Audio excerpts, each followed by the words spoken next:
I wanted to make a point, too, about something I saw. There's a lot of shows talking about cannibalism and trying to get into cannibalism.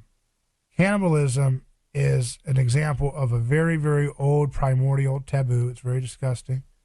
But it's a visceral, primitive, kind of ancient transgression that really is an act of pure desire for somebody else's being. You're so obsessed with somebody else. You're so obsessed with being somebody else. You know the whole saying, keeping up with the Joneses? Cannibalism is like that on steroids to the most mentally deranged, dark place you can go.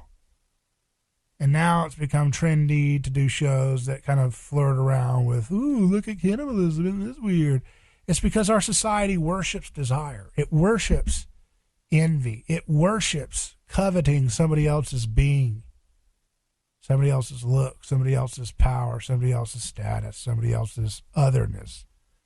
It's a desire to have that which you aren't. It's ultimately idolatry of the other in a way that's very disgusting and horrific. But our society is at the point where it's running out of taboos to play around with. And that's why you're seeing it going to such dark and deranged directions, trying to normalize and make light of things which are really reprehensible. So we have to hope that our society can learn these things. That's why the reasons why I talk about these big ideas on this show, so that we can learn why we shouldn't idolize our desires, that we shouldn't want to be our neighbors so much that we want to cannibalize their very being. You know, how many people, I am so obsessed with beating the Democrats that they become exactly like the Democrats as the Republicans are. Same thing.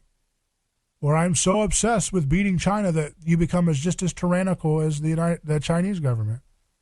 I'm so obsessed with this or that, and you become that which you are obsessed with, defeating or beating or being in some case.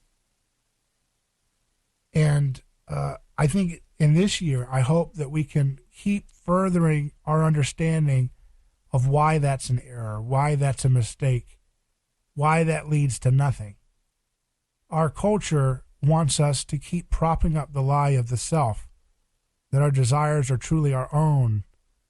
And that's why it elevates things like possessions and consumerism and materialism, because those are all little feeding of the desire beast, right? Feeding of our own ego. Oh, you know, I can just get this, I'll feel better about myself. If I get that, I'll get better. I'll do this, and none of it ever satisfies. It's all very ethereal. And I hope that we can understand the desire is not really from us, but we catch the desires from around others. People want a car, so we want that car. People want to talk a certain way, we start talking a certain way. People say totally, we say totally. People say so whenever they start a sentence, so we start saying so whenever we start a sentence.